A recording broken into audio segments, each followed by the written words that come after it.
qishlog'imizga qish ham kirib keldi. Endi mazza qilib dam olsak bo'ladi. Dadam pechka o'rnat degandi. Mana, pechkani ham o'rnatdim. Yozda qish uchun o'tin qilganman-ku, lekin yana o'tin qilish kerak. Ukajonim, qish keldi, qish. Endi dalaga chiqish yo'q, shu yerda yotasanlar. Endi menga ish yo'q deganlar adashadi. Qish kuni molga 3 mahal yem berish kerak.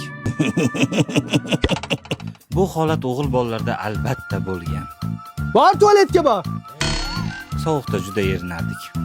Qish payti menga eng yoqadigan narsa bu hammamiz bir xonada uxlashimiz. Ko'zingni yumib yotasanmi yo qo'limni tiqib olaymi?